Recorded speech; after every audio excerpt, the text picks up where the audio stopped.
talk is money. All we talk is money. All we talk is money. We have the co-founder of Rolling Loud, Mr. Tariq Cherif, with us. What's up? Before we get into the success questions, to lighten the mood, give us a little insight to Tariq when he was young. Tariq, when he was young, wanted nothing to do with business. He wanted to save the environment and save underprivileged people around the world. I got older and I realized that the best way to do that, I needed to build myself as a person, to have financial stability to be able to impact more people. So I'm on that journey right now, just trying to find enough success to be able to give back on a level that I really can. All right, so jumping into the money talk, if you will, give us your best piece of advice when it comes to life, work, and money. If I'm talking to entrepreneurs, I'd say don't pay yourself more than you need for your bills. I try not to really spend money. So whether I'm talking to entrepreneurs or anybody, like, don't spend too much, more than what you need. A lot of people are caught up keeping up with the Joneses. They need the car, the house. I still drive a 2007 Chevy Tahoe, my first car. I could drive a different car. Yeah. It's not that I can't get another car. You mean you're not stunting in the My Rari? wife in the 2018 Audi, but I'm chilling in my Tahoe because I'm good. You're not waking up in a new Bugatti? What's the deal? I'm at a nice event wearing a hoodie and Nike pants. Speak to that a little bit. Why? I just think that you never know when it might be taken away. You never know when you'll hit a rough time. It's good to save, but also just like, if you're in any type of business or working, even if you're just working, if you're doing it for things, like, it's the wrong reasons. So like, I try not to, like, when I make money, buy things. Yeah. Like I try to do things and have fun, and keep your bills paid, invest, do what you need to do. But I don't know, you don't need to put too much into like vanity. That's very not hip hop of you. For someone, I mean, I do that. I have the chain, like I have a nice chain or whatever, but like I don't have like a $100,000 chain. You know, I have like a $2,000 chain. I just don't think it's necessary. You've been in rooms and you've had these conversations with hip hop artists, and does the topic of saving versus spending money come up? Is this a thing, or is it just kind of like deal with that It shit comes on your up own? once you know them, if you really know them. But you know, part of hip hop is a certain amount of bravado and stunting. So like, the first couple times you're around, you might really just hear them talking about bling this, nice car, whatever. But you get to know them, they'll be like, yo, I'm investing in a house. Like, good for you, man. Right on. I'm trying to do that too. Good. Like that. But no, save that money. I like that. Started promoting hip hop events in 2010, I believe it was. So crowds of 500, 1,000 people. Now you're getting crowds of 50,000 people. Talk about the importance of just starting. That's the first, like, yo, there's a cheesy quote that I love. The journey of 1,000 miles starts with a single step.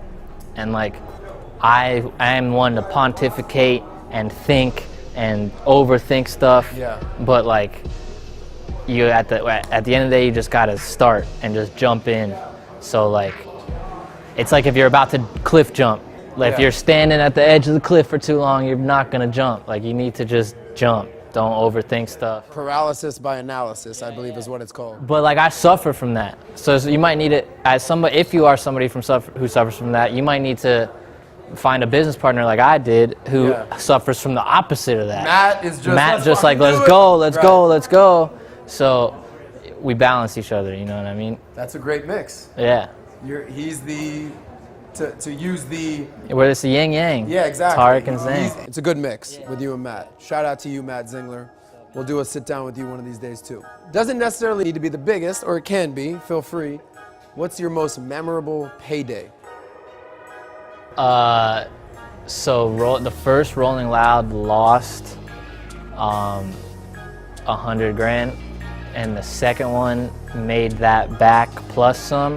So the second Rolling Loud, like coming back on top, that was like the most. To me, that's the most memorable, because like we weren't sure it was gonna work. Right. It was like, if it doesn't work this time, other festivals somehow have done historically 10 years of loss before they started. Is that the number? That's what I was saying. Yeah, like if you look at festivals like Ultra, like they lost a lot of money for years before they started making money.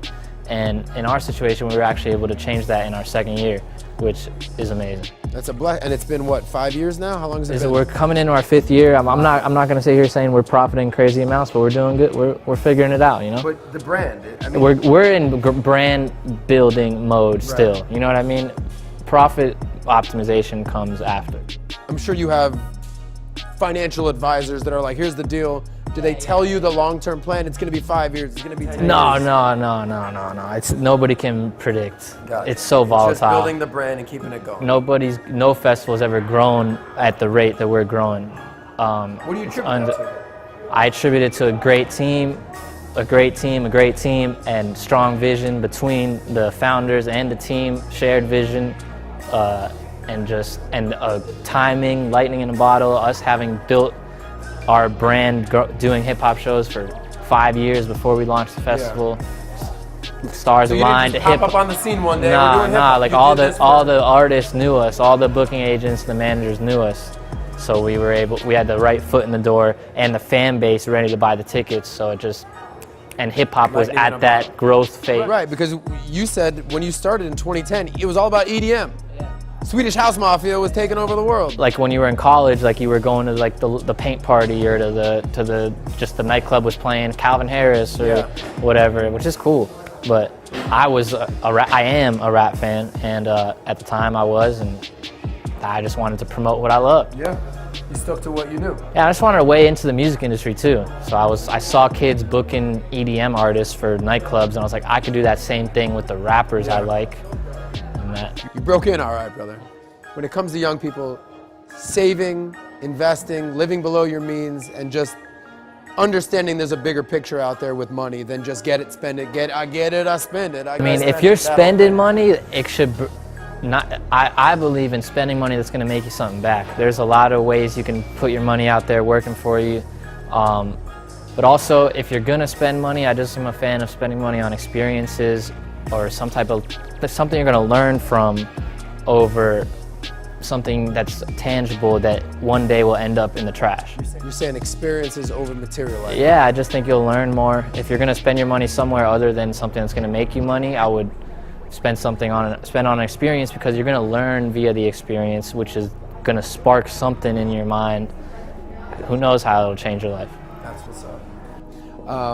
Last thing. A lot of people like to think long term, so I won't define it in terms of but when you think long term, what comes to mind for you and Rolling Loud and the brand and everything? For me is growing our brand to remain as the staple hip hop festival, growing it bigger to cater to even more subgenres within hip hop, while just staying focused on our bread and butter and getting better at the bread and butter of the shows.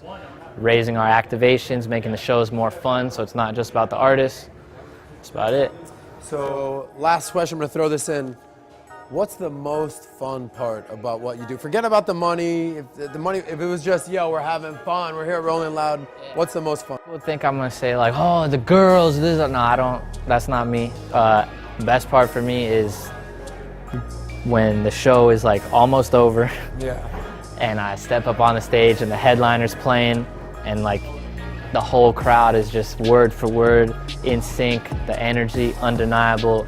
That's like usually the whole team will be done with their work, because once the headliner's done, like we're all done with our work for the day. It's like, all right, well, not all, people got to break it down after, but like my core team, it's like the headliner's on, let's let loose. Like we made it to this part, and then we just are like, yeah, we did it. That's what's up. That's the best part. And just like camaraderie, teamwork, that's my favorite part. I could care less about money as long as my kids are fed, wife happy, bills paid, long-term success.